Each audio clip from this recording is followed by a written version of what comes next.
Well, well, well. It seems you're here for another Citizen Sleeper playthrough game.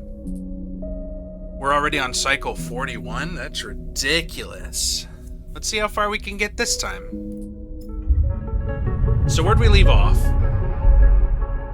Ethan's dead. That new guy they sent is also dead at the same time. That was interesting. I kind of just let Ethan take over, huh? Like he was. Why did I trust him? I was sitting there thinking about it. Why did I think I could do that? Why did I think I could let him protect me? Why did I expect him to?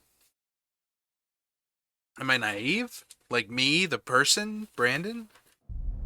Not the robot? The robot, or the sleeper is obviously also naive, but feels like I'm naive, you know? So, are we holding out for hard to kill? I don't think so. So what are we holding out for? We're holding out for...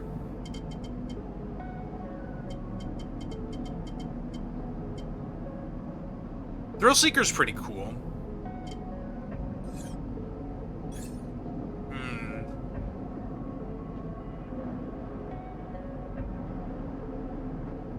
Interface or Engineer both seem like good ones to get. I think they're what I'm saving for. You know, technically we could wait a turn and then get the ship mine fragment for them. I think we will. You know, I was gonna go directly to the Greenway. Is that what it's called? Yeah, to the Greenway. Let's rest a turn. Let's just rest a turn and see what happens, huh? Also, I still want to, like, finish my new house, you know? That seems pretty fulfilling.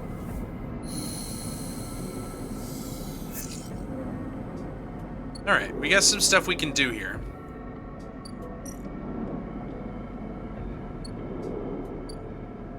Although we do have to level up Engage first. Which we don't have. We don't have the stuff for it. Let's just buy it. Let's just buy the last ship mine fragment we need. There we go. We helped out our friend. Now where's the Ort Fabricator? There we go. Let's give them a ship mined. That's what we're gonna do. That's the first thing we're gonna do. The Amber Green needs a ship mined.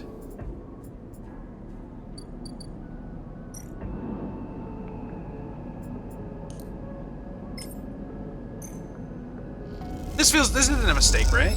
We can trust Ankita.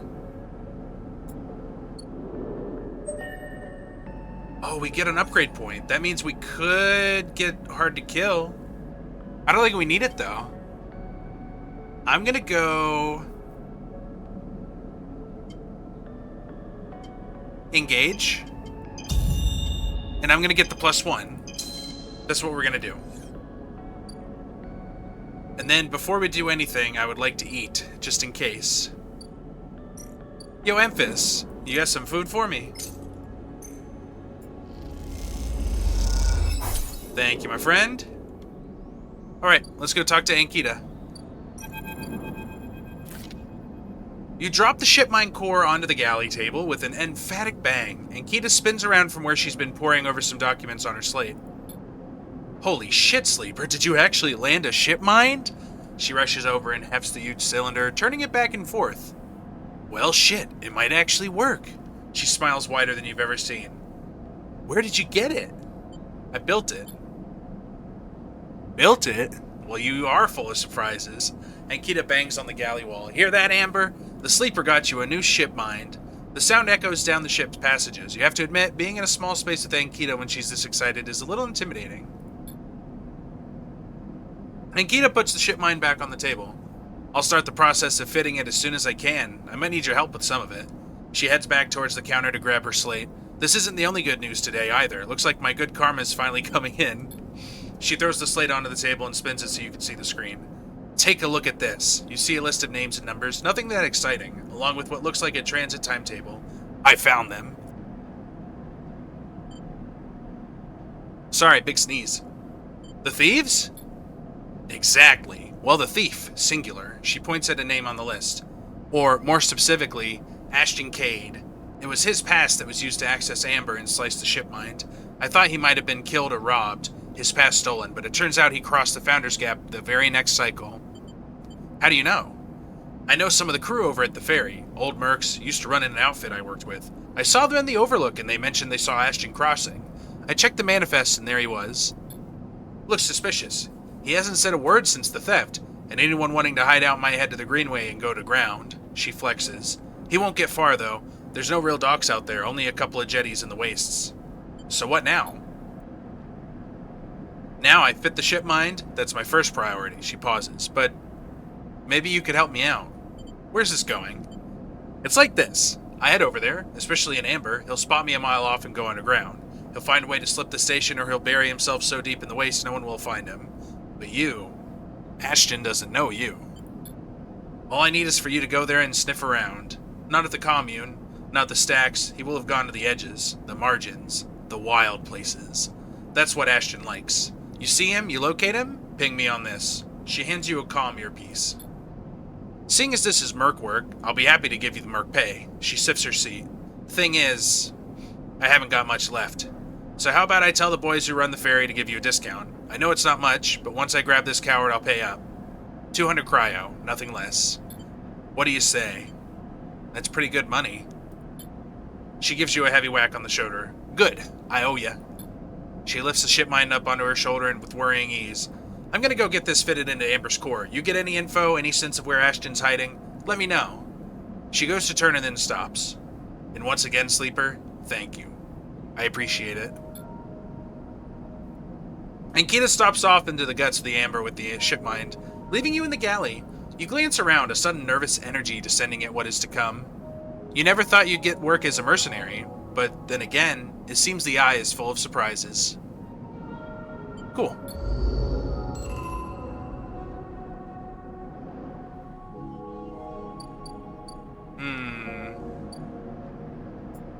We have a stabilizer, we have money. What else was there to do? I think we still needed to finish here.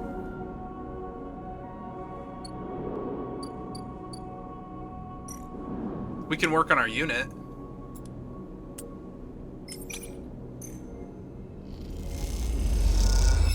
Yeah. Let's do it again. Yeah. Can we go again?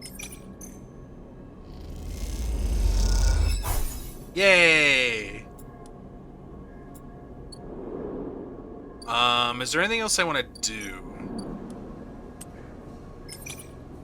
We'll do this. We make money out of this. 9 cryo, and we got a target. Nice. Oh, and we got energy because we're a thrill seeker. Sick. And then we could go work over here again. Let's do it. Well, there we go. We climbed the spoke. Does that mean we can go up? So now we have 2 places we can go. Well, where do we have more things to do? Well, we still gotta disable our tracker, so we gotta finish here. I feel like we gotta finish here, right? Because Memphis and the Overlook, right? How close are we to being done with the side reel? It's a big project. We still got stuff to do. We do that slowly. Nothing really to do here. Do we have any data to sell? No.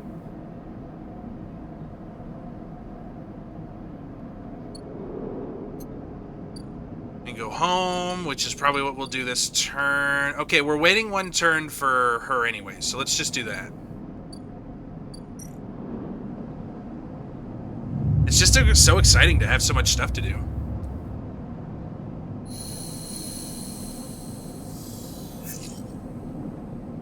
Alright. We have a 6, that's really good. There's Sabine.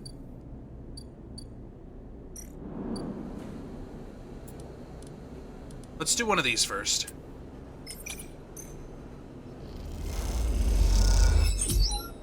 Cryo, 2 Fangs targets, and we got the Thrill Seeker energy perk. That's awesome. That means we don't have to spend money today. I'm gonna sneeze. They're such big sneezes. I wish I could let you guys hear them, but that's such bad audio.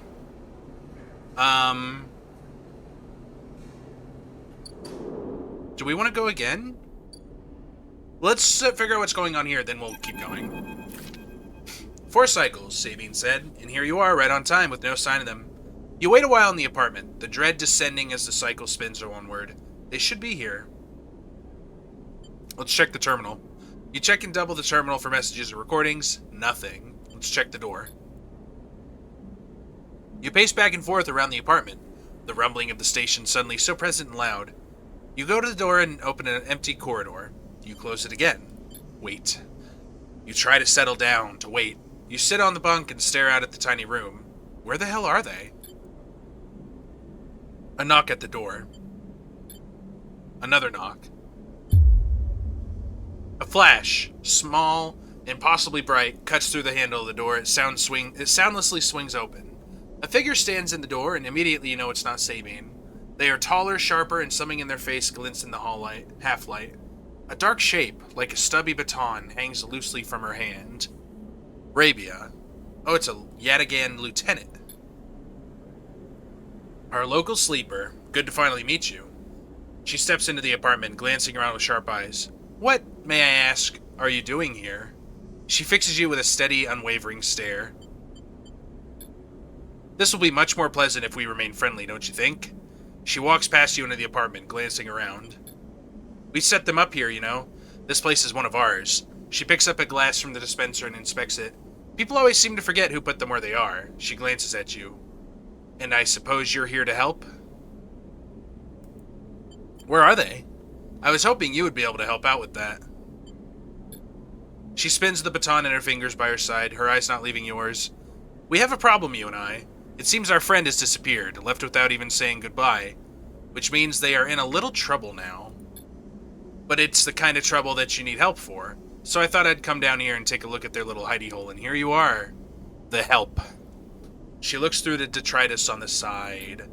And what help? A sleeper no less, which I have to admit is a little surprising. It suggests to me that our friend hasn't been very honest with you either. What do you mean? Well, I'm sorry to report that before we got them set up here, Sabine was working for your owners. She pauses. Essen Arp. You blink hard at the news, unsure how to take it. Rabia looks away, waiting for a response. You know, that's interesting. You know, it makes sense, because, like, Sabine knew more about sleepers than you would think. Like, a company like Essen Arp probably wouldn't let out proprietary information like that, like, willy-nilly. It makes sense now why she would know what we need, you know? I'm gonna stay silent. She crosses into the next room and you follow silently. She sits at the terminal and touches her baton to one of the access ports. A spark! Then the terminal screen skips, encrypted folders emptying themselves before your eyes. In the flicker of files, you see Essen Arp letterheads and code forms. Reports laden with medical data marked with the corporate logo like the sigil of some cult. Rabia steps away from the terminal. Look all you want. Some of your files may even be there. The volume of documents is overwhelming, but they seem to be mostly reports on early emulation tests, surveys with sleeper candidates, reams and reams of usage data. If Sabine was an Essen Arp employee, why did they help you?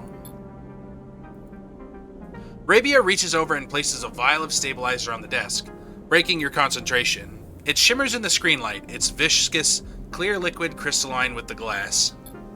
We will of course keep up the supply. We are more than able to dispense important medicines, even without the doctor. You hold it between your fingers, and for a tiny moment you have the urge to crush this object, for the power it has over you. I'll ask Toshiro to make those a little cheaper for you. He'll be running the surgery now. Rabia closes up the briefcase lab and holds it at her side. We have to retrieve our assets, of course, but I'm sure you understand. Rabia turns on her way out. There is no reason for us to be enemies, Sleeper. Come see me. I keep an office nearby. We have good work to do, you and I. Meet me there in a few cycles. She slips out silently into the corridor. You look around the apartment and feel the fear drain out of your body. to reveal the tiredness beneath. More stabilizer! Interesting.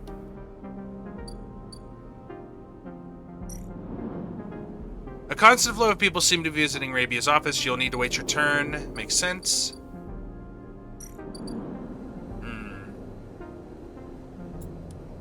Well, we can get an instant finish here, so let's do this. And a little bit more money. And energy. Sleeper! You see Fang coming up the corridor as you step out of Mingy's. The kelp noodles smell still clinging to your clothes. He comes up fast and stops close, looking around suspiciously. I don't have long. Take these. Fang bombs you a couple of those metal thumbnail-sized drives. Ripper worms. My slate has been buzzing like crazy. It seems your delivery shifts have turned up our 2 targets. He squeezes your shoulder. I knew you could do it. Now we nail those snakes. What do we do? Oh, I gotta sneeze again. Maybe. Yep. Oh, man, they're awful. Hardin's boys are all connected by some kind of closed network. You break the access protocols on both of them, you should be able to gain the location of the nearest network ports. Slot the Ripper worms in those ports, 1 each, and they'll feed me anything and everything stored on Hardin's shadow network. He smiles. Can't wait to see what juicy plans they have in there. You hear the scuff of boots as groups come up the corridor, likely on their way to place an order with Mingy. You turn for a second, and when you look back, Fang is already halfway down the corridor in the opposite direction. He raises a hand in farewell, and is gone. You run your fingers over the tiny Ripper worm drives in your pocket, and smile to yourself as you wonder how mad Jenna will be at Fang for this little excursion. Time to slot some worms.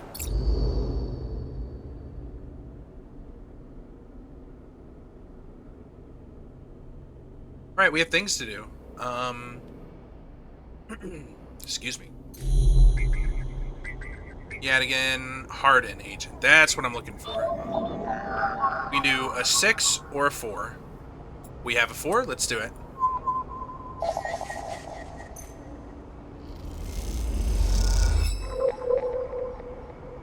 Hardin port unlocked. Love to see it. Let's put a Ripper worm in there. Perfect, perfect. Alright, just gotta do one more. Now, where's the other one? He's probably down here somewhere. Hardin agent right here. 5 or 3. We have neither of those.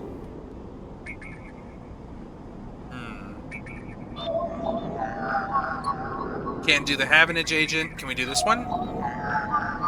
No. I bet we can do one of the Yadigans, though.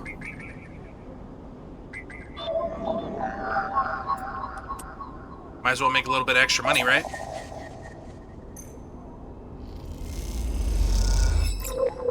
There we go.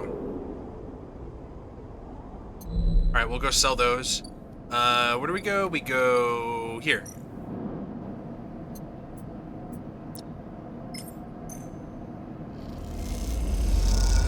A little bit of extra money never hurts. Especially 10 cryo each. Like 20 cryo for what we just did? That's ridiculous. Now we have, what, 96 already? We got 2 stabilizers.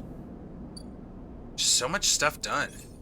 Alright, we have another upgrade we could do. Do I want to go wide or do I want to go high again? Kind of maybe want to do interface 2. I think I want to do interface 2. It's $80 now. Toshiro now runs a dispensary out of the block. He eyes you as you approach. There's no sign of Sabine. Alright, it's 80 now. That's interesting.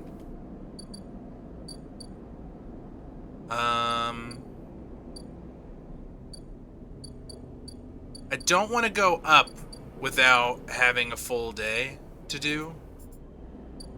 You know what we'll do? Let's just buy some scrap so that we don't have to use up the stabilizer yet.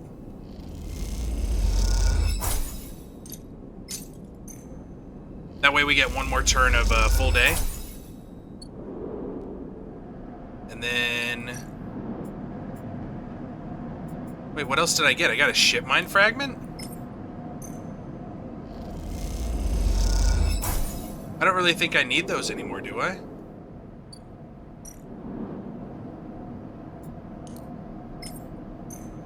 How much is this? 30. So we made money out of that. That's nice.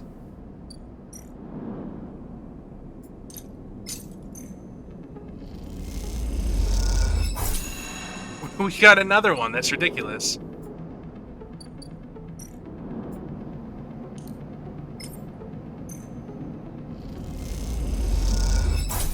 We made a profit today. That's sick. Didn't really have time to work on the hull. We still have Neovend in there. Navigator, rather. So tomorrow... I guess we'll still have 5. Gosh, you know, I wanted to go to the Greenway, but, like, there's so much stuff to do here still. I don't think we actually have what we need for the other Hardin agent. That's a Yadigan. There's the other Hardin. Oh, we have a 3. We're good.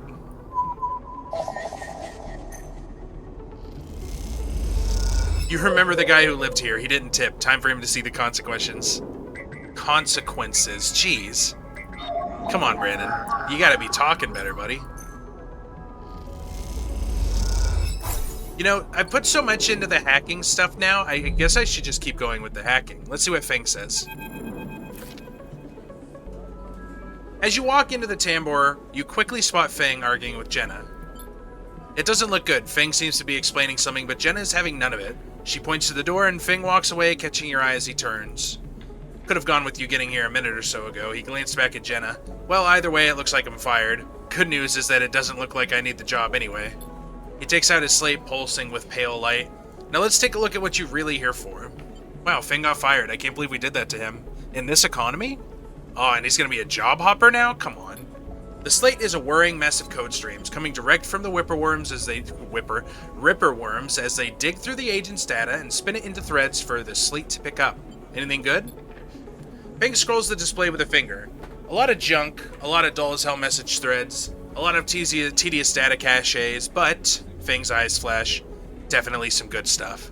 He stops the screen scrolling on an entry and expands it. Check this out. Feng shows you the screen. You see a bold corporate logo, not Solheim's, in a word below. Conway, Feng says. He's working with Conway. Conway Extractions, right? Feng nods. He's been speaking with them, personally. Got a whole chain of messages here, but it's mostly encrypted or redacted. He rubs his head. Damn it, this is juicy, but we can't nail him with it. He scrolls some more. Wait. What's this? A wasteland reclamation facility. Right here on the eye. He glances at you. What's the bet this place is tucked into the wastes? Conway are set up here? I'm guessing so. Got themselves set up in the wastes. But before the collapse, people would have got there by going down the connected spoke from the hub. But that spoke's broken now, so the only way is the long way. Round the rim, past the greenway. He shows you on this slate. Feng looks away thinking. Conway have been making moves on this system since the collapse. I heard they took over one of Solheim's old belt colonies a while ago. Moved everyone out and reclaimed the whole rock. Why work with Hardin? Access? Old connections? Not sure. Feng looks back at the screen, but if Hardin is involved in it, then we need to check it out. Simple as that. So what's next? Feng stares out onto the middle distance. We have to get to that facility. The answer to whatever Hardin has been prepping, been planning, has to be there. And we are going to catch him in the act. Give me 5, maybe 6 cycles, and then I'll see you on the greenway.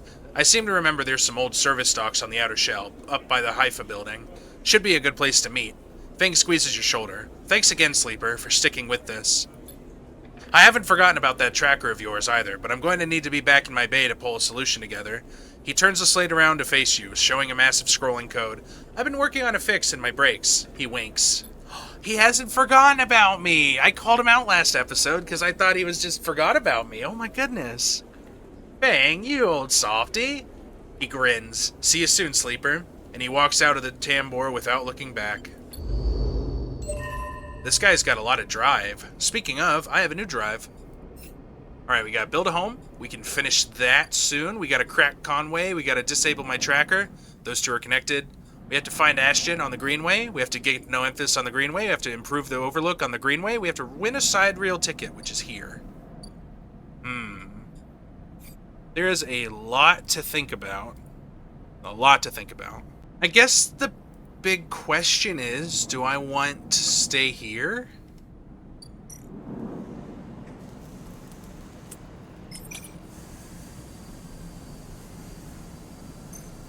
What happens if it's bad? Oh, we got a scrap item. That's awesome.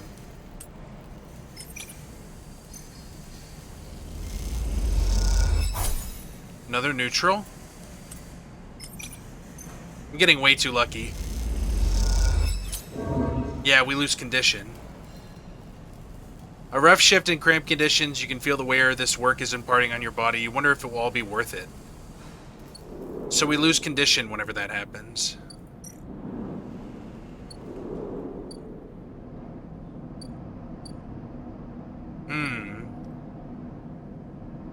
Oh, we need to get food. Yo, Emphas! What's up, buddy? Yeah, that's what I'm talking about. Nothing to do really at the Overlook Bar. We need mushroom spores. We need 3 sets of mushroom spores.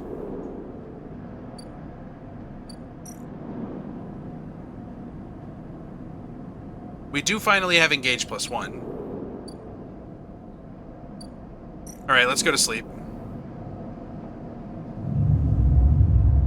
I don't really know what to do with those ship mine cores now. We did get a 6. We can work a little bit. That's the wrong one.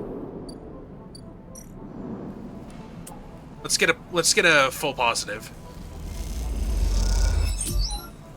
Camaraderie, care, focus, progress. Shifts like this give you energy. Nice.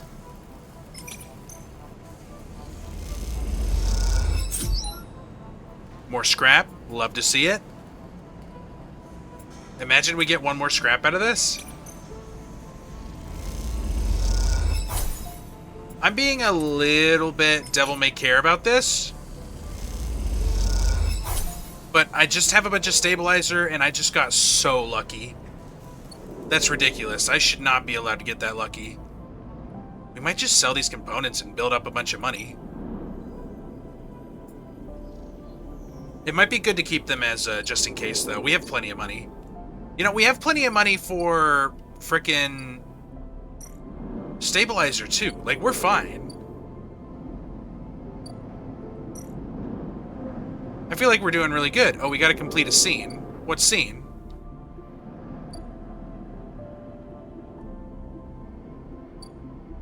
Oh, Rabia's ready.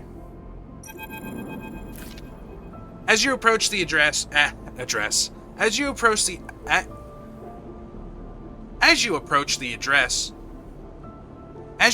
the address Rabia gave you, a heavy hand falls on your shoulder. What's your business here? The enforcer grips your shoulder, giving a hint of the strength her implants give her. As you turn, you see the same subsidiary eyes as Rabia and Toshiro, glinting like mirrors on her cheeks. Gia, please. The sleeper is here by my invitation. At Rabia's command, the hand immediately loosens, and an apologetic look replaces the scowl on Gia's face. Of course, Rabia. I'm sorry. Rabia waves her away. Don't you worry. I appreciate your protective instincts. She smiles at the enforcer. How about you head to the Tambor? They have a delivery coming and they'll need some help with the lifting. Gia nods and walks away. So, sleeper, you came. I'm glad. It didn't feel like an offer.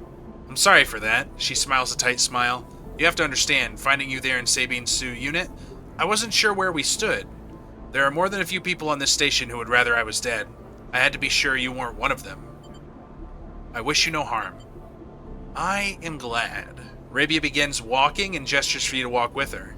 She takes you down a staircase into the bustling walkways of the low end. What do you know about Yatagan? You run the low end. She laughs. That sounds impressive. We run out of the low end. Yes. We don't run it. People with carts push past, moving crates of supplies around the thin and winding passages. Our reputation is one that implies threat. Is that fair to say? We are framed as aggressors, parasites, criminals. She gestures around at the people in the passageway. But when was the last time you saw a lawmaker on the eye? A policeman? Who makes the laws here? No one. This is true. The eye is lawless. So it's up to all of us to make it work for us. But I don't imagine you think that's a good thing. If you had spent your time in the low end, maybe your opinion of us would be different. This is our place. Our people. The low end was empty in Erland's time. They didn't need to house thousands, and keeping the yards and the rotunda safe was work enough. No, the low end was reclaimed later, when the refugees started arriving. Arabia meets your eye. The collapse didn't just happen here, on this station. When Solheim collapsed, the entire system felt it. Colonies were abandoned. The moons of Ember and Cinder suddenly gained independence overnight. Some took advantage, some tried to hold it together. Some fled. The Eye became a refuge, and Erland, to his credit, extended an open hand to everyone. But many within his organization disagreed, and those new arrivals weren't as simple to corral as they hoped. Arabia leads you through a small market hall, busy with small stalls and traders. Erland's union was made of workers, administrators, people who were malleable and already organized into hierarchies and networks. The refugees came from different factions and families, were scared, injured, desperate. Conflict was inevitable. Yadigan is a child of that conflict. A child born out of the need for us to stand up and claim our future. To provide security, strength. People call us a gang, but we are a community. I take my position as lieutenant seriously, and from my birth I have worked to earn it. Arabia catches herself before she raises her voice any further, and you both walk in silence for a while. Among the smells and textures of the low end, you start to wonder if this place could be a home for you too. Where do I come into this? Arabia smiles to herself, and thinks for a moment before she responds. I believe that you understand the importance of a refuge, so I also believe that you wish to help keep this place safe. She exhales quietly. For this reason, I would like you to trust me. I do not know what Sabine told you about us, but I imagine it was not good. I will be honest with you, Sleeper. I was never comfortable with having Sabine as part of Yadigan. An ex-corporate employee? It goes against our nature. But their deal was with Yannick. I kept my distance, made sure Sabine had their surgery, kept us supplied, that was all. But I cannot allow people to go back on the promises they have made to us. Yadigan has not lasted this long because it is a charity. We offer and ask for support. Any betrayal will be treated as an attack. They were trapped, desperate. Many on the Eye are, Sleeper. I am sorry, but we must ask that our debts be paid in full. She found something. Please, I don't want to hear their accusations. They only wanted to escape their debt. They would have said anything, but where are they now to stand behind their claims? You realize that Arabia has led you in a loop, and together you both come back up a staircase to the walkway where you met. You're free to go, Sleeper. I've said what I wish to say. She looks out through the windows of the walkway. I would protect this place with my life, as it has protected me. I want to make that clear. She turns back. However, if you two wish to come under its protection, I can help you. Return here if you wish, and there will be tasks for you to complete. You will be able to see Yadigan, to see the low end, with your own eyes, not as others frame us. As for Sabine, she pauses to consider her words. I will not ask you to betray them, but if they contact you again, consider their motivations carefully. Aw, I missed a bit. New drive. Work for Arabia.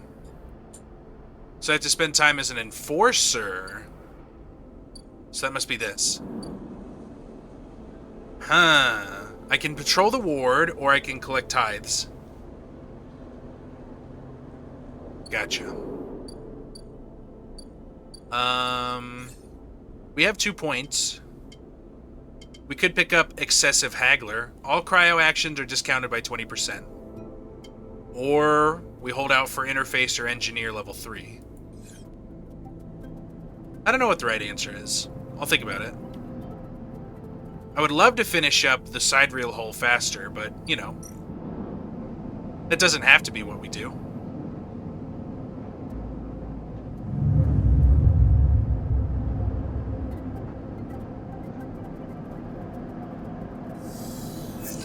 Alright. We need to eat.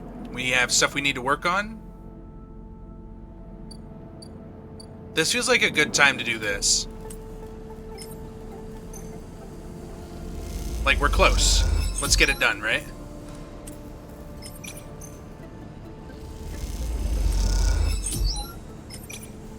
And we're making more money.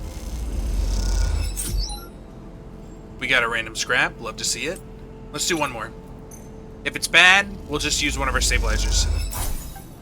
We got one more. One to go. And more scrap. We're doing really good on scrap. Hold on a minute. Do we need to use a stabilizer yet? 1.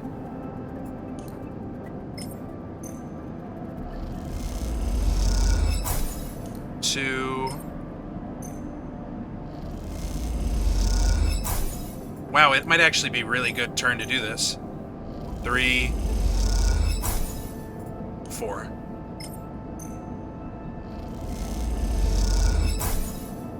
We should have waited a turn. How much is emphasis food now? 15.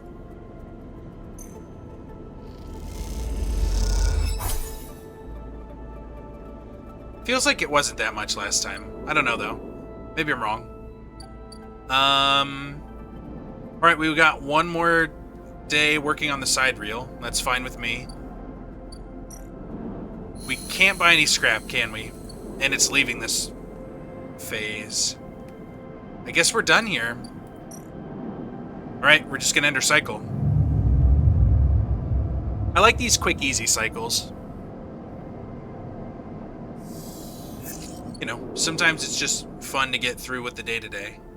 Alright, let's just finish this hull, you know?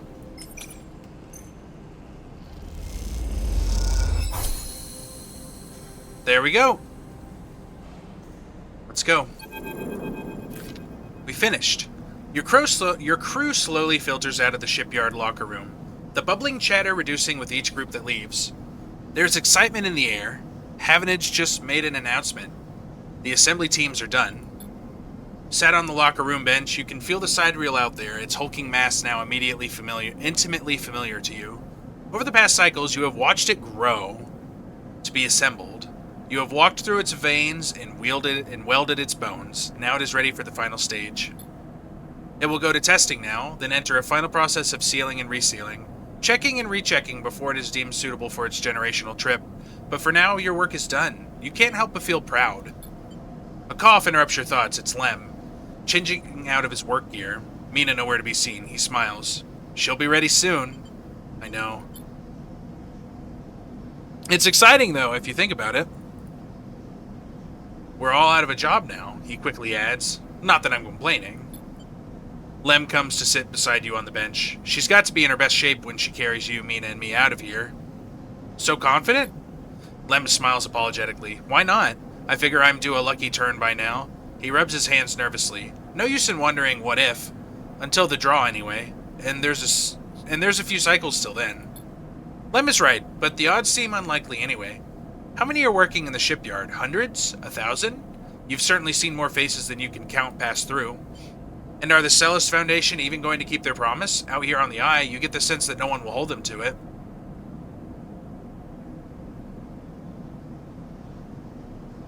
Why else would they be building the side reel in a surrogate system? As you think, Lem watches you with a worried look. How's Mina doing? Lem is surprised by the question, but smiles. She's doing well. She misses having you over, actually. I need to get you two together again soon, especially now that I won't see you here either. Lem gazes into space. She's pretty stuck on you, actually. She told me the other cycle that she doesn't want you to go unless you can come too. You ever been in a thunderstorm, Sleeper? A real big one? I don't remember. Lem shoots you a worried look for a moment. It's something else, he smiles. The sound, the smell, the rain hammering down. The whole sky stretched out and bruised, roaring and huge. The place I was born, New Pembroke, a dry old rock in a Conway system, had 2 seasons. One of them was dry as bone, dusty, ugly. The other one was Long Storm, a side effect of the terraforming efforts, they said. Rain used to rattle off the roofs like bullets. It washed the dust away, turned the streets to rivers. It'd sing us to sleep and wake us in the morning. We'd wait half a year just to see it again. The best day was one where the first drops fell, he sniffs. Some days I wake up swearing I can hear it again. I was thinking, Mina has never seen a storm, never even felt rain. She's grown up here. The ring or only horizon. always in the dark. I want to change that for her. You will. Of course. Almost there. Lem stands stretching. Best get back to the little one anyway. With the shifts done, I reckon she'll be happy to have me home for a few cycles.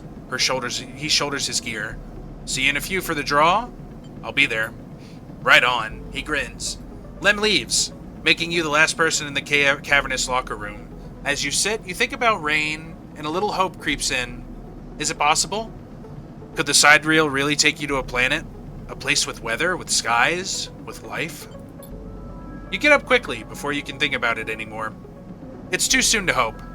Too dangerous. There's work to be done. Huh. Now we're waiting, I assume? 1, 2, 3, 4, 5, 6 cycles.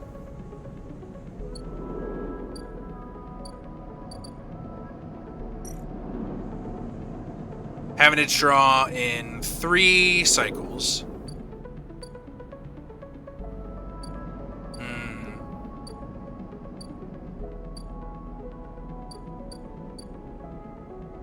We have stuff to do.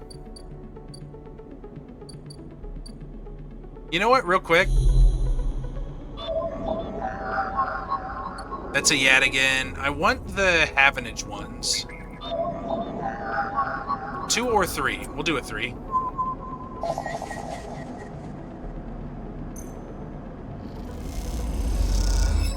There's 2 Havenage.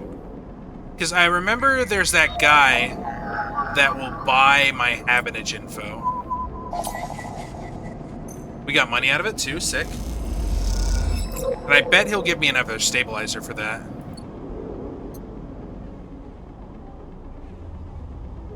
I guess we could get some Yadigan too while we're here.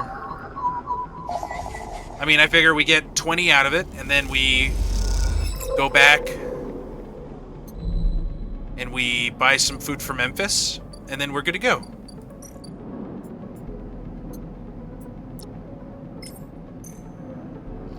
And next cycle we can do Havenage data once, and then we can sell one to the Yadigan and make even more money. Alright, let's get some food. There's Memphis.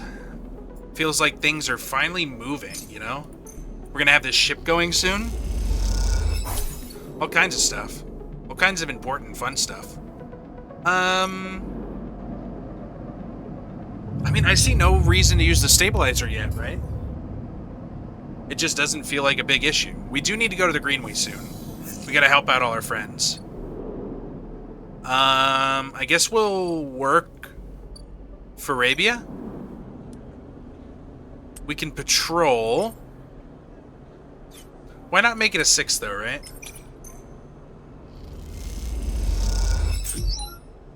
We need to save one of those. However you feel about Yadigan. Oh, one mechanic tithes a new filtration system for the block's atrium, and after you help install it, he offers you some of the remaining scrap. That's cool. What does a negative do? We won't find out, I guess. We'll do an engage. More scraps. That's awesome. So what do we do with this 3? We're going to... Not a Yadigan. We want a Havenage. There we go. More cryo. Love it. We're making so much money. Where's that guy? Caster. There we go.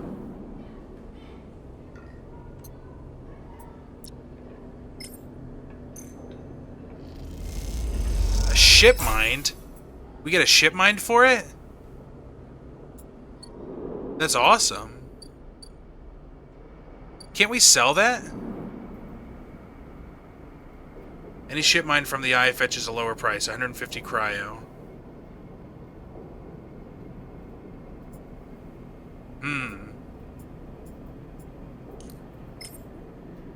Sure. That's crazy. I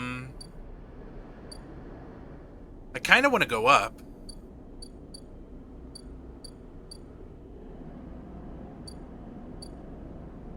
There's not really any need to this cycle, though. We got another cycle before that ends. I guess we could work with the Yadigan some more tomorrow.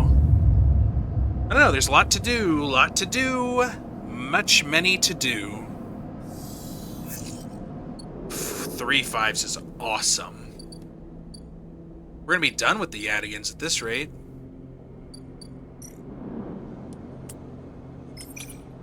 There's one. Oh, we're gonna get a bunch of scrap for this too. That's awesome.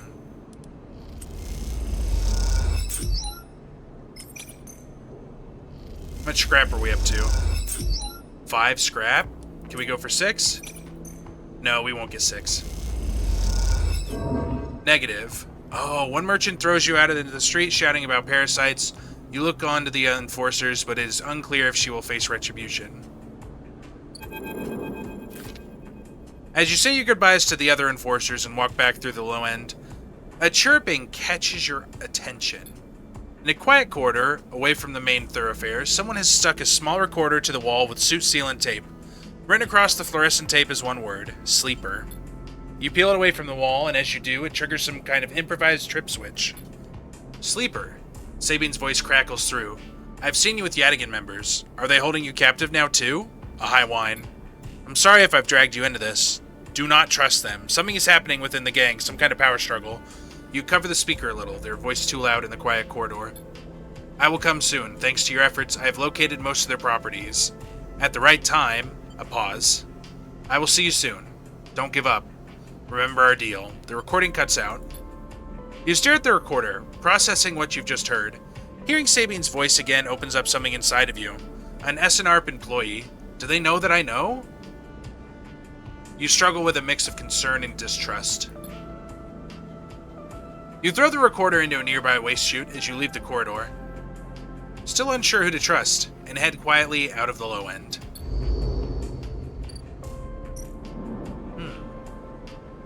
1, 2, 3, 4, 5 more. We do need some energy. That was unfortunate. We got a lot of scrap components, though. So here's my question. Do we make money with that?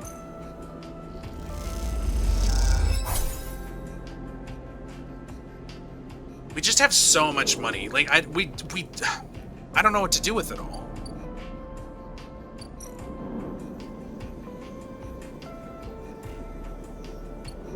One, two, three, four, 5. I mean, with 5, we could probably get another full day. Let's do it. 5 times 15. Yeah, I mean, it's a little less than...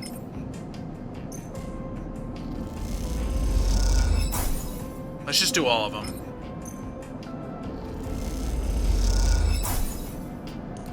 That way we get, what, 2 days of full bar? That's awesome.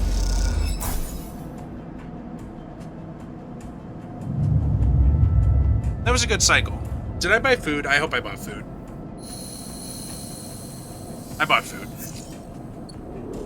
Oh, more 5s and 6s. Love that.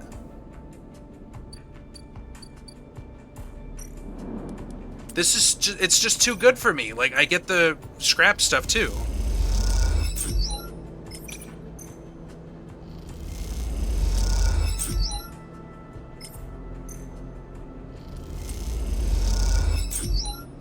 Let's go for another positive here.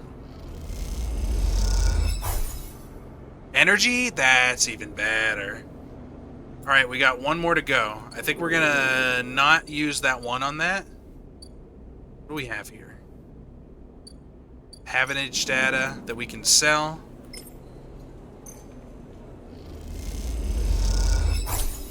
$10 cryo, not bad. We're up to 406 again. I don't know what else to do. We have the exchange. I don't really want to. I guess we could do a crappy shift. Where is it? Oh, we can't work there anymore, I guess.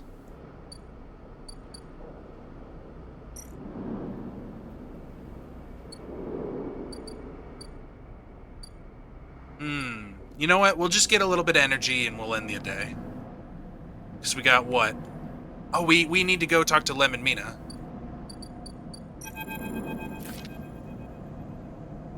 The crowds have already gathered by the time you get to the shipyard, and you recognize faces among them, people you've worked alongside on the side reel.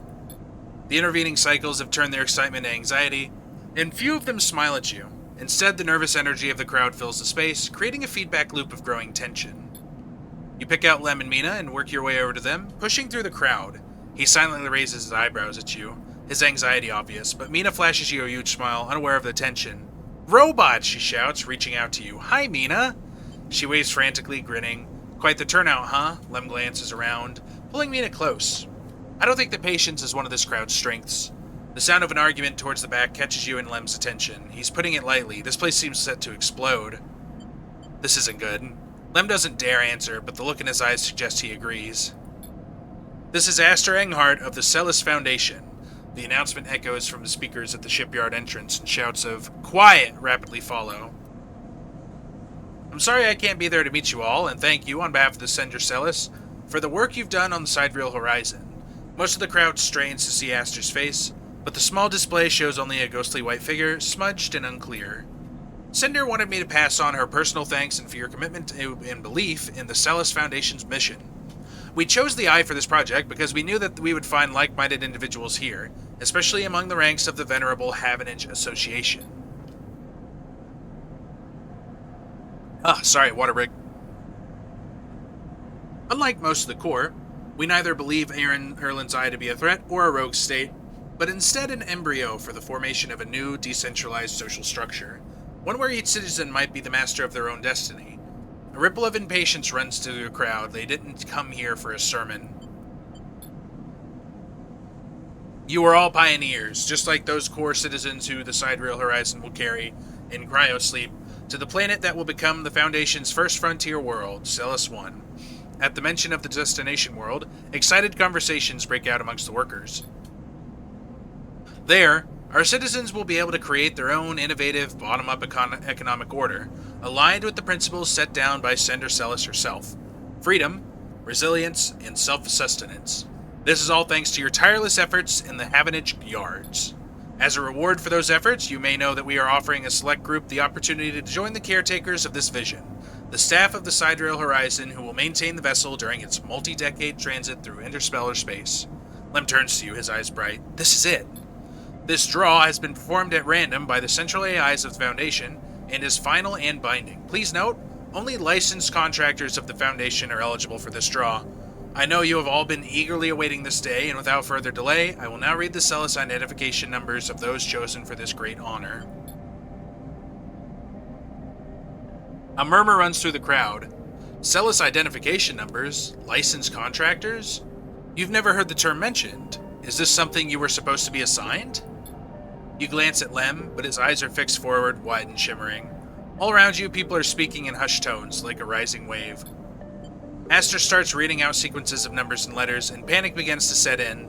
No one seems to know what's happening. Somewhere near the front of the crowd, someone shouts in celebration, and everyone pushes forward. "Lem?" You turn to see Lem still staring forward. Mina is scared now as the shouts start. "Daddy?" Someone throws something at the entrance, and it rattles against the shipyard doors. You see for the first time Havenage security stood on either side, scared, arguing between themselves. You feel the anger rising in the crowd. "Lem, let's go." He doesn't move. They might call out names. "I can't." Mina tugs at his dog tags. "It's not happening." Lem blinks rapidly, and then turns to you. He opens and closes his mouth and looks down at Mina. He sees the fear in her eyes and understands. It's time to go. You lead Lem and Mina out, shoving people aside. As you do, you hear the sound of scuffles emerging at the front of the crowd, of metal canisters bouncing off the shipyard walls. You keep your head down and walk away, the sound of Aster reading off the ciphers echoing above the chaos like some strange mantra. When you turn to Lem, there are tears tracks running down his cheeks, and Mina is sniffling into his jacket. You feel the sadness rising in you too. They screwed you. Screwed all of you. You were never even on the list. The feeling is as unpleasant as it is familiar. You stare ahead into the tunnel as the security sirens sound out, a signal for the coming violence. Drive failed? Minus drive!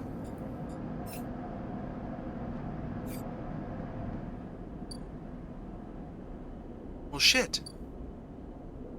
Where's my house? Where's my crappy house?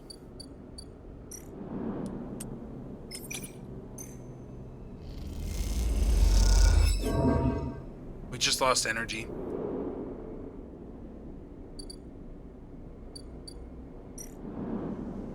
There's a note at the door of the unit. Sleeper, gone to find work. Lem. I guess we'll see you in a few days. Well, that sucks.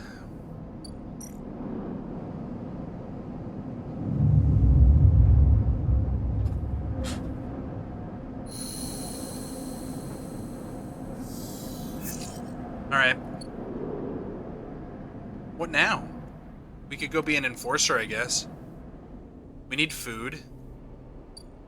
Let's be an enforcer.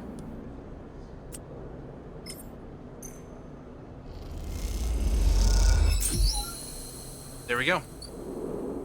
Now, before we do this, I would like to also work a little bit on my unit.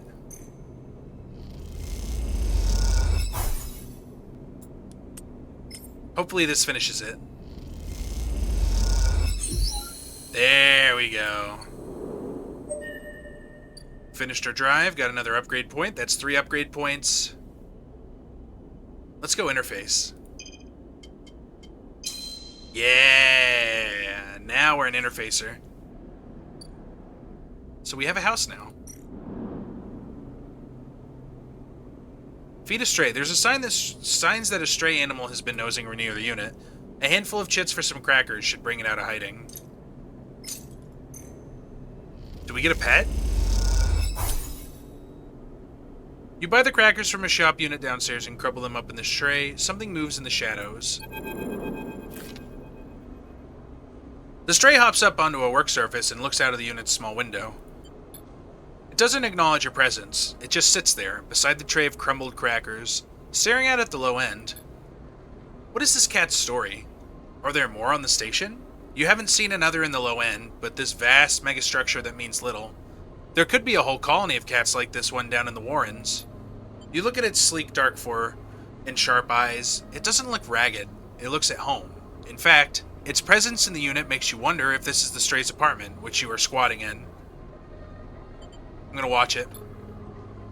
Though the stray is looking out at the station, you feel its attention on you, waiting for you to spring your trap. You remain relaxed, and watch as something flickers in its eyes, perhaps the reflection of a passing ship.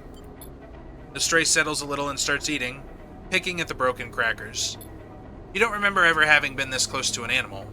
It triggers something in you, a recognition of a life, totally unlike your own, but still somehow connected, parallel, even interwoven. The stray licks crumbs from its fur. Were you born here? The stray lifts its head as you speak, but looks out at the glow of the low end, not at you.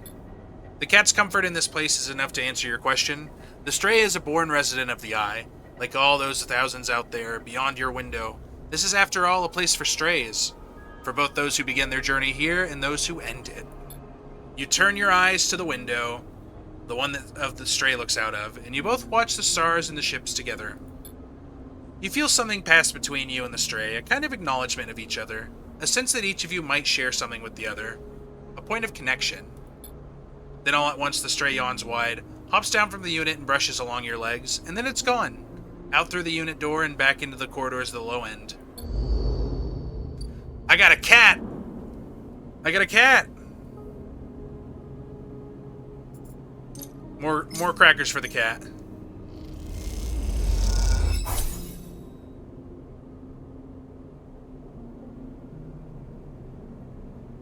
More crackers for the cat.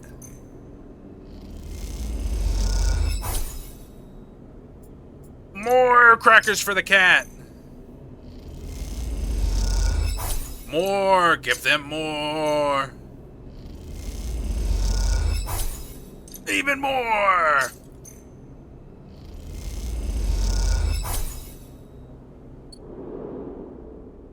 Love that cat.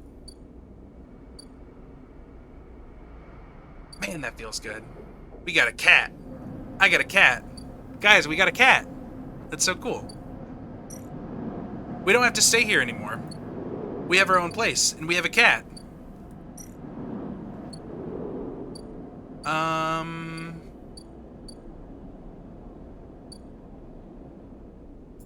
We have more scrap. Let's make sure we have our full dice tomorrow. I kind of want to just keep using the scrap before we start letting things go down, because I'd like to have full days for a little while. Let's see what Rabia wants. This time you meet inside Rabia's office, although now that you've seen it, office seems like the wrong term. You find her stood in an almost bare, shadowy unit, midway through a sequence of stretches. There are 2 low stools and a terminal in the corner, but it seems that most of the space is taken up by a heavy punching bag, rubber matting, and a stack of weights. When Rabia turns to greet you, you realize she is missing an arm. The prosthetic she usually wears is set in a cradle near the terminal, a web of colored wires running to it. Interesting. Updates, she says, noticing you looking where your artificial arm usually is. Nothing to worry yourself with. Of course. Sit, says Rabia, gesturing to the 2 diminutive stools. You both settle on the stools, Rabia crossing her legs on top and sitting straight-backed. Jaya told me you've been doing the rounds, collecting tithes, patrolling the ward. She smiles. Some of the enforcers are impressed, and I hear you handled a few difficult circumstances. Nicely done. I wanted to see for myself. She raises an eyebrow. See what for yourself? If I can trust you. I see. Rabia flexes her neck side to side. And the conclusion? Still deciding. Well, sleeper, Rabia says teasingly, please keep us updated on any progress. She smiles a thin smile. Joking aside, I know that for you, life on the Eye has been a struggle, but I hope we can do something about that from here onwards. Though some of our members may not see it this way, I know you too are a refugee. She looks at you solemnly.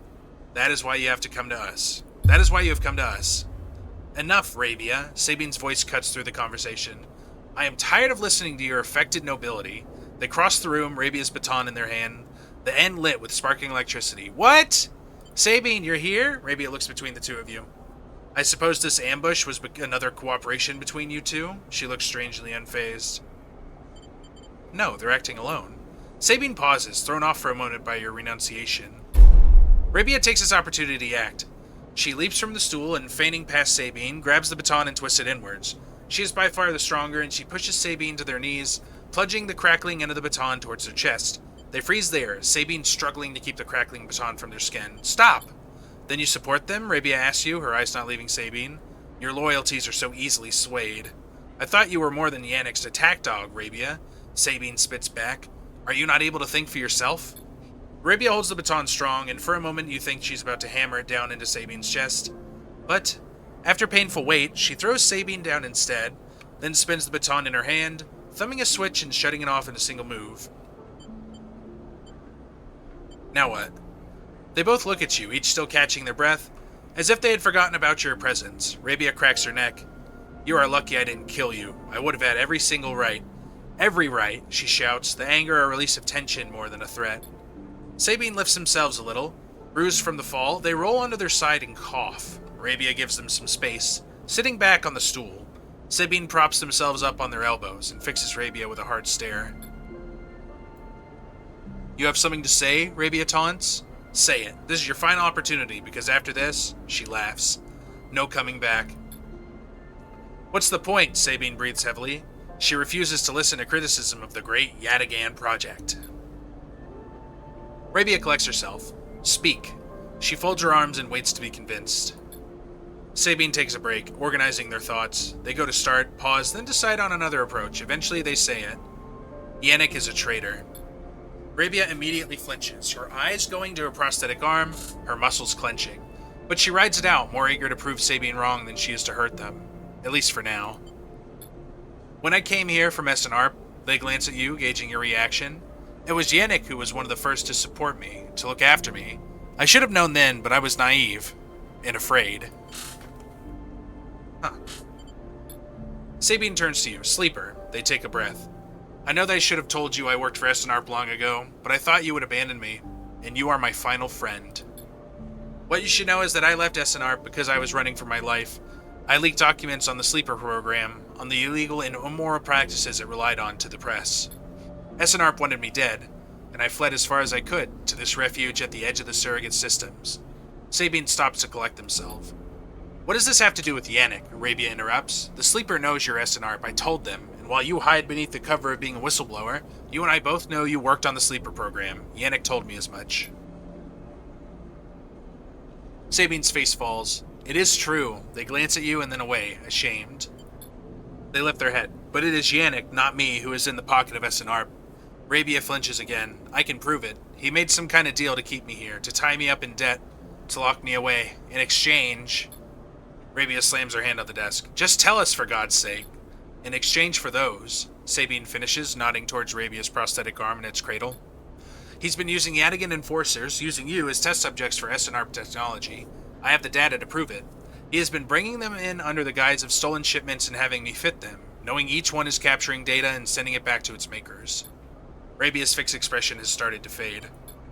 Sabine produces a slate.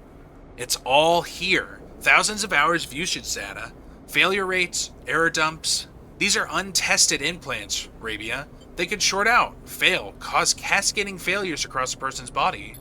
And they have.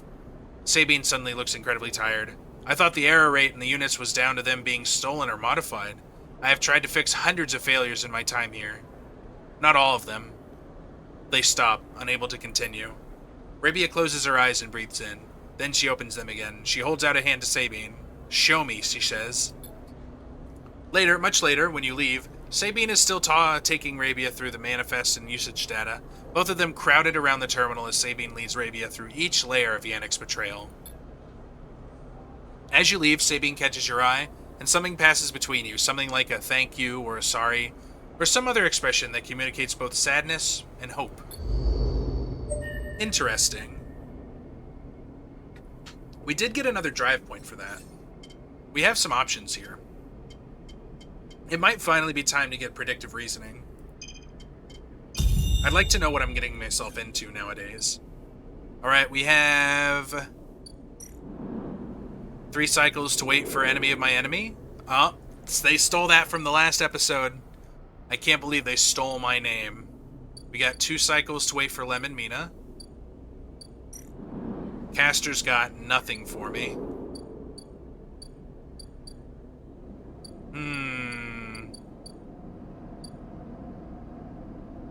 Guess we could work here.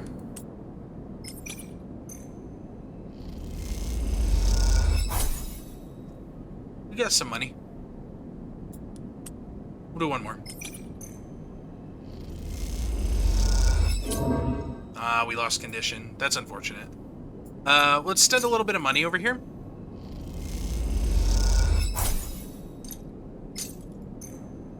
I figure a couple of scrap components is better. Or a ship mine fragment for even more money. Who would have thought, right? Not me. I think the Havenage buys these. We're just rolling in cash. Alright, let's try not to go to the empty container anymore. Let's actually use our new house since we built it. Feed the stray, obviously. I'll do whatever I can for the cat. Do a little bit of self-repair here. And I will end the cycle.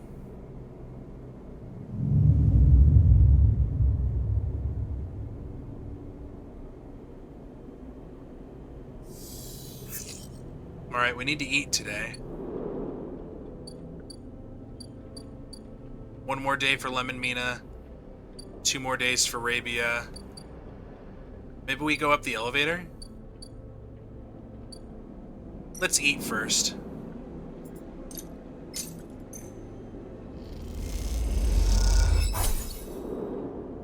I really just want that for Casa. Alright, let's ascend. We have a day or two. Ooh, this is cool. Look at this, it's a wheel.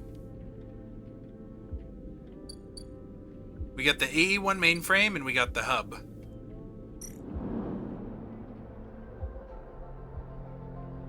The hub is thronging with spacers from across the surrogate systems. They can be a prickly bunch, but they know the place well.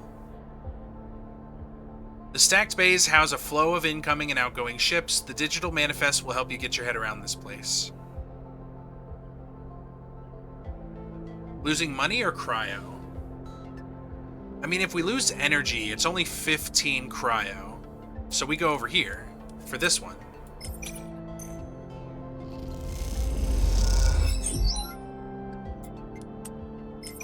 Plus, we get a positive out of that. We'll use this to turn it into a 4. Negative outcome, we lost some energy, that's okay. We're gonna do one more. So there was something else to do here, too. We should finish this. Let's do engage and see if we can get some energy back.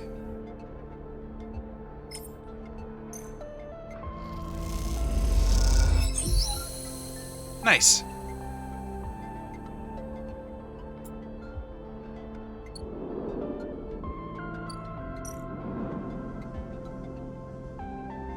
The mainframe is now mostly disused, Havenage having set up their own main master controllers. Navigator thinks Killer is hiding there.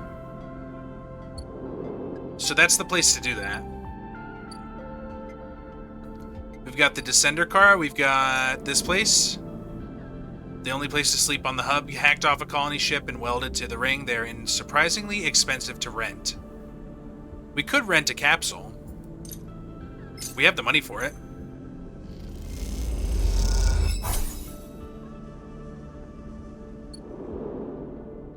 Does that mean we just have a place to sleep now? That's hilarious. We have another place to sleep.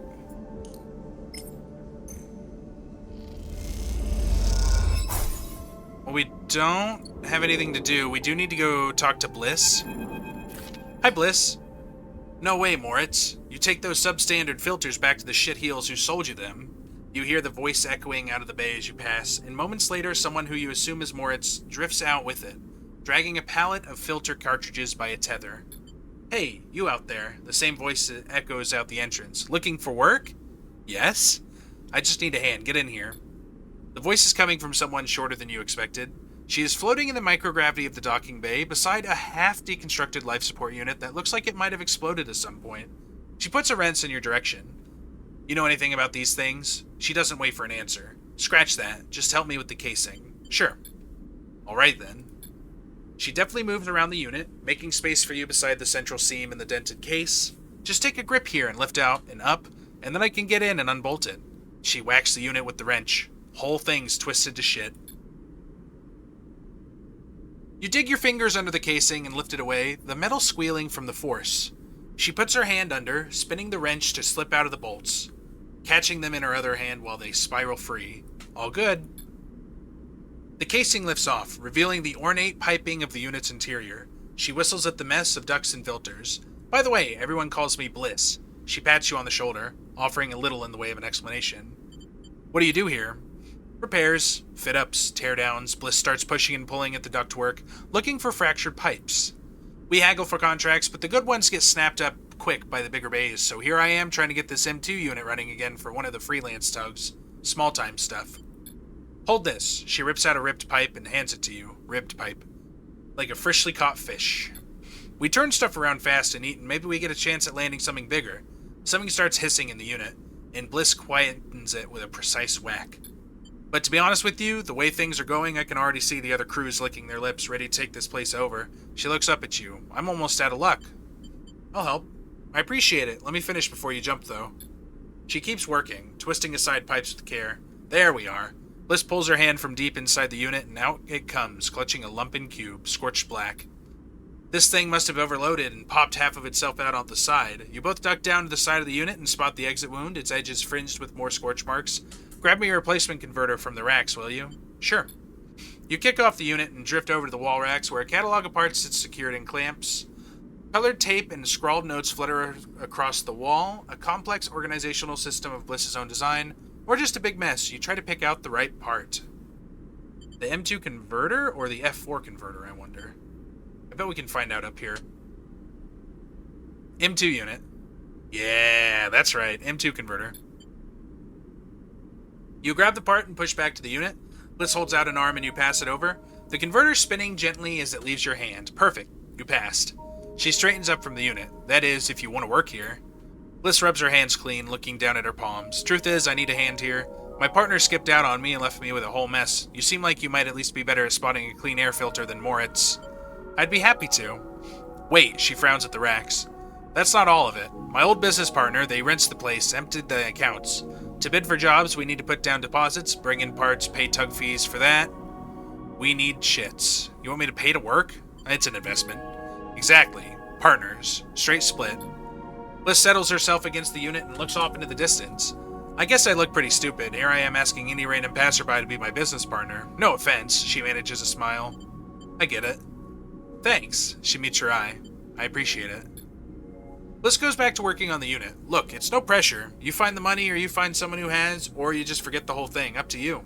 She gestures for you to help her refit the casing, and you both slot it back into place.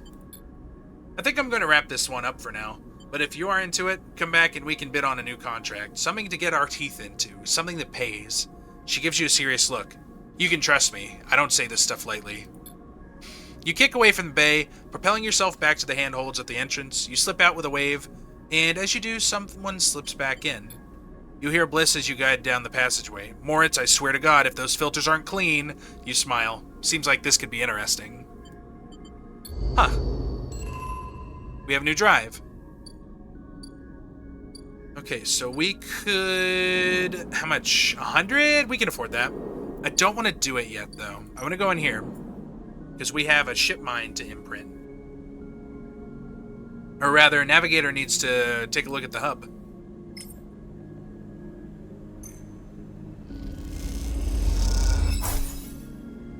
You slot Navigator in the clamps lock. The ship mine is stuck. How are you going to get them out of this thing? The cloud. You slip into the cloud as easy as blinking. Navigator is beside you. Their sphere casting light into the strange darkness here. This is not how a mainframe should look. A center. A point of connection. The object in front of you is severed, cut off, a rootless, branchless tree. Only the trunk remains. Is Killer even here? Quiet, Navigator hisses. And then you see it, like a blade in the dark.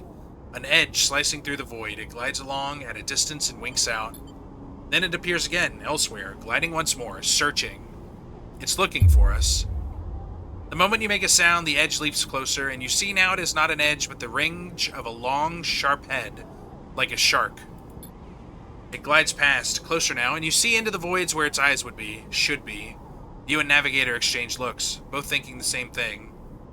It is blind. Killer crosses between you two, smooth as a razor, then disappears. It flickers back in, further away now, and you move close to the Navigator to talk. You saw it too, then. Killer's been blinded. How? Unclear. This protocol has been running for decades, well past its operational limit. Navigator's sons dull as they drop their voice to a whisper. This may give us an advantage over the protocol. You flinch as the silent killer approaches closer and glides past you. Its empty sockets open wide. You turn to Navigator and notice something strange. Their orrery of spheres is collapsing. The orbits, usually round and even, are decaying. The spheres are following spiral paths, condensing on a central point. Navigator is noticing it too. They go to shift their position to better direct the spheres, but they cannot. Whatever is drawing the orrery together is holding them in place. They look at you suddenly, desperate, frantic. It's a trap. You go to speak, but Killer approaches between the two of you, gliding through the gap. Navigator freezes, and you see them framed in the empty socket. You realize now, if Navigator cannot move, then it is only a matter of time before one of Killer's sweeps brings them directly through Navigator. And time is not a problem for a protocol that has been running for decades. You look desperately around for a solution, a way to extract Navigator from the mainframe. Then you see it. 3 branches, the last 3, thin and spindly, feeding the mainframe a thin diet of power and data. Break these, and the mainframe collapses once and for all. Severing the connection, shattering the hardware, whatever it takes, they must be broken. But they are encased in something, a glassy layer of protection. You'll need to unlock access before snapping them from the mainframe for good. You look at Navigator, trying to reassure them without speaking, and then you blink back to reality, their expression of fear and afterimage that slowly fades. You must act quickly. Navigator, no! Alright, we gotta break these branches with keys. I assume we get the keys here, right? So we'll need a 1, a 3, or a 5. A 2, a 3, or a 6. A 4, a 3, or a 2.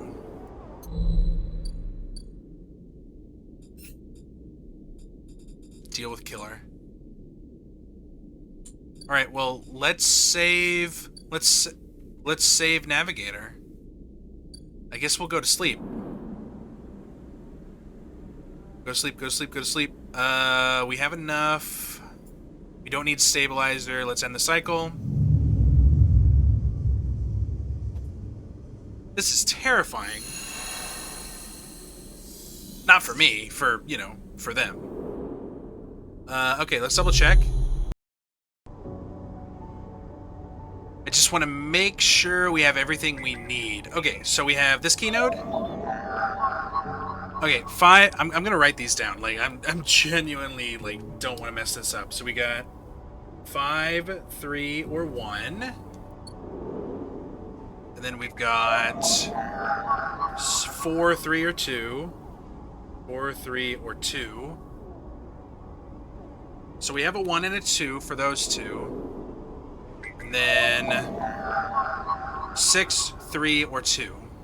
Alright, so we're going to have to use up a 6 this time, which is unfortunate. But we can do this in one day. Good to know. I hope I don't forget to go get food.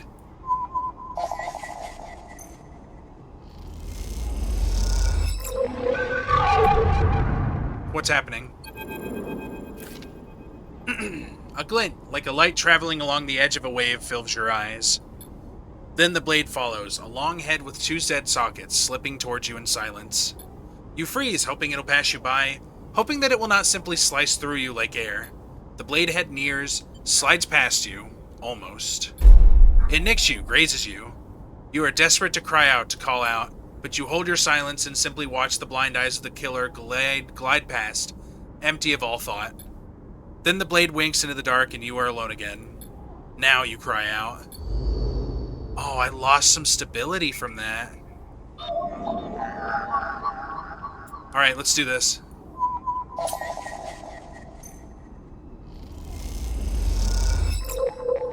Alright, that's all 3 keys. Let's save our good friend, please.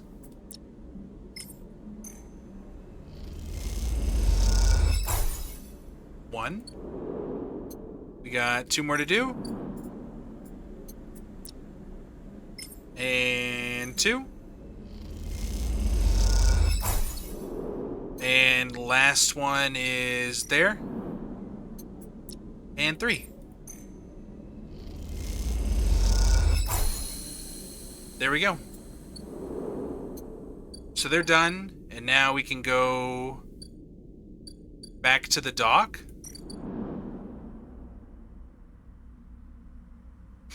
Oh, the side reel. That's right. I forgot that's up here. No, we're trying to go to the mainframe. There we go. Where's the side reel? Side reel's over there. Okay, there's the mainframe. Oh, we gotta do stuff.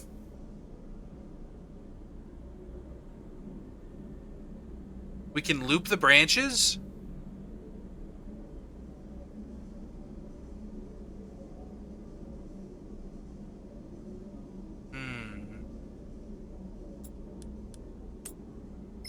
Let's try it. Neutral outcome, that's good. Positive outcome? Nice. Okay. The bar? We can buy a meal here. Lovely.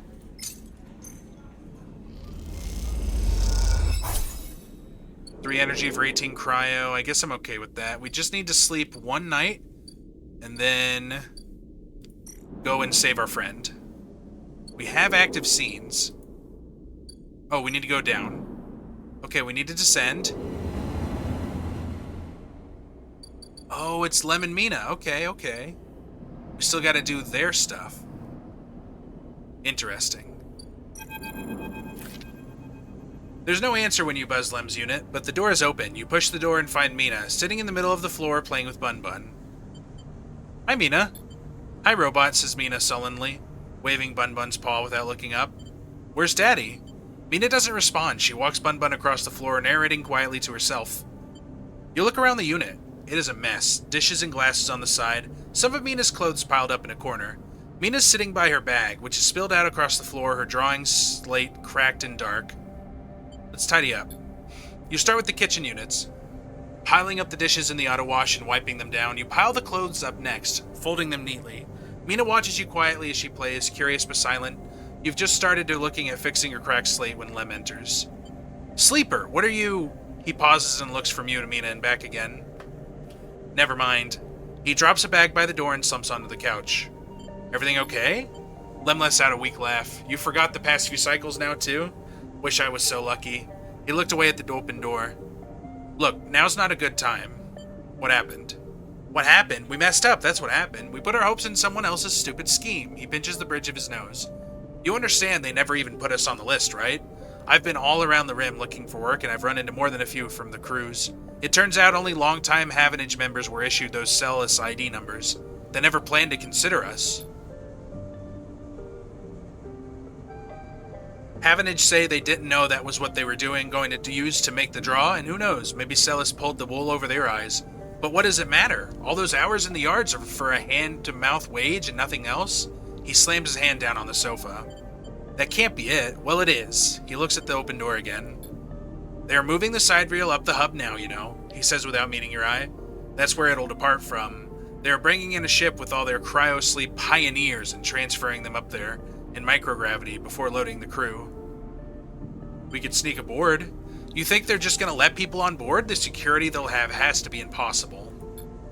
He looks over at Mina. Look, we'll be fine. We always have been. I just need a little time, he sighs. We had our heads set on that trip is all. Mina comes over and climbs into his lap. He smiles.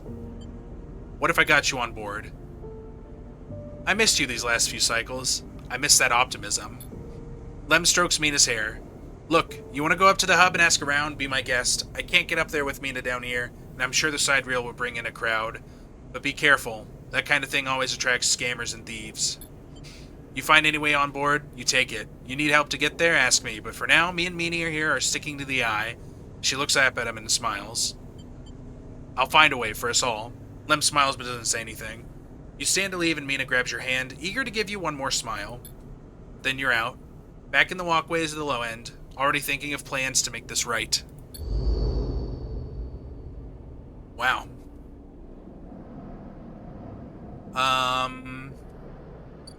Okay, we need to go up. We need to go up. We need to go to bed. We need to save our friend. Where's my house? There's my ugly little house. I gotta feed the cat. I forgot to feed the cat. I should feed the cat.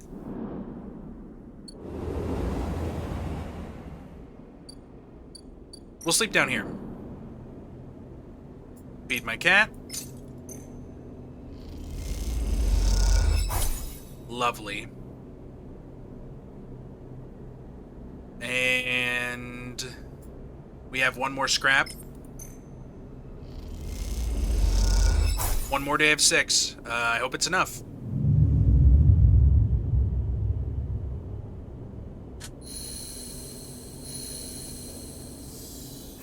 Alright.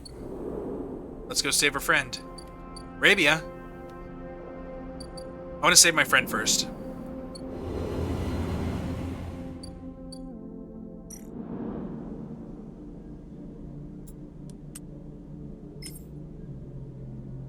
You know, we could technically do it with a 4. Let's do it with a 4.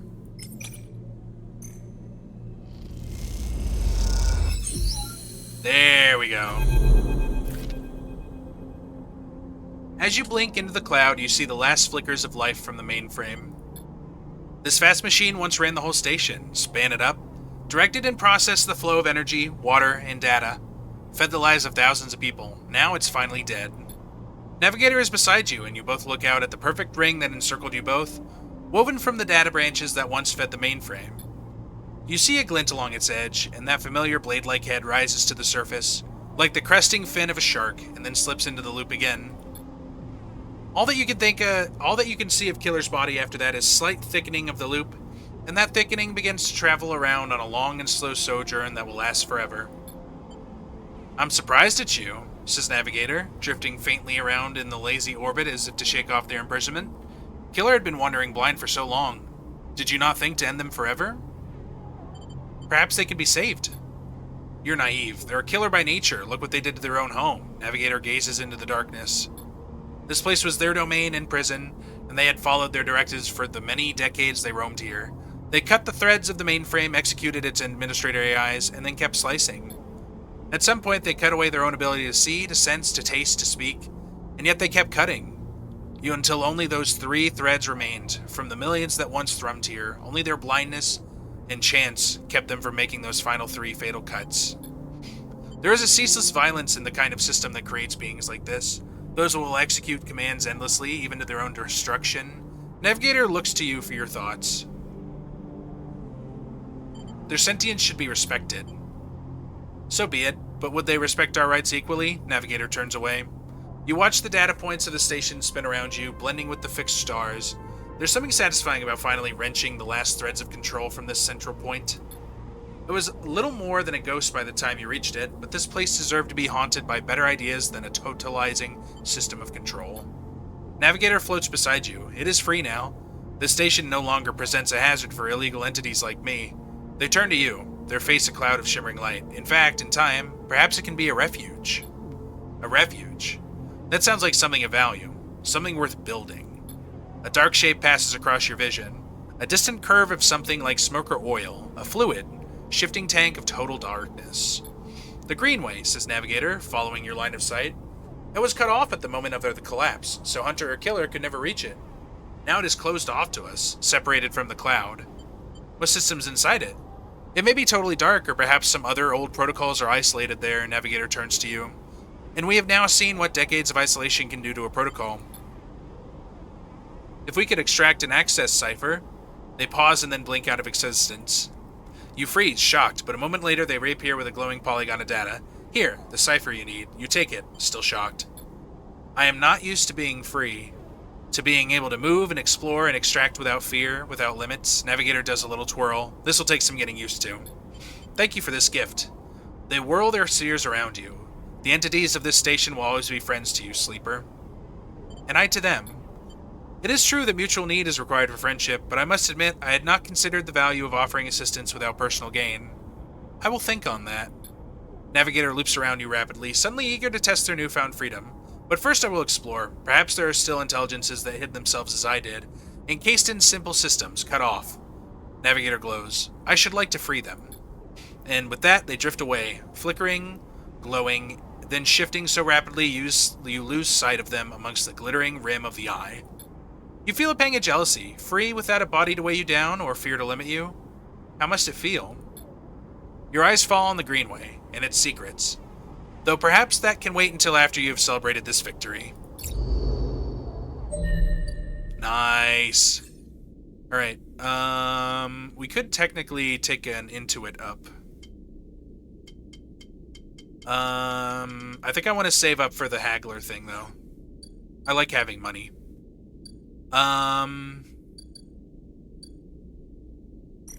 Let's deal with the side rail a little bit. Wait, we have 0 Intuit plus? That was necessary, especially if we're about to do this.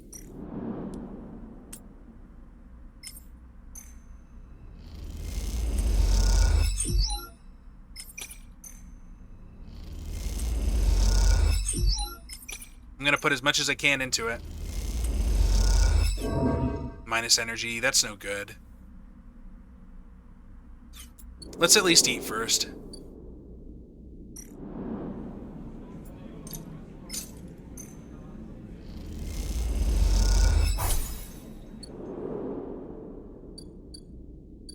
Actually, let's get some energy back.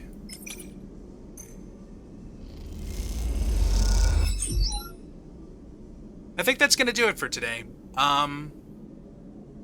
So we ended up not going to the Greenway. Who would have thought, right? I guess we'll finish up some of the stuff that's around here. We're gonna start with Rabia tomorrow, because, I'm kind of tired. Let's see here. Yep, last autosave was 15 seconds ago. Alright, thank you guys very much for watching. Go ahead and like if you enjoyed. Leave a comment, let me know what you think of the story so far. How are you enjoying it? I hope I'm doing an okay job narrating. I'm not used to doing this sort of thing. It's not really what I was doing in my other videos, but if you're enjoying it, maybe consider subscribing and catch the rest of the series. But thank you all very much for watching. I'll talk to you next time. See ya!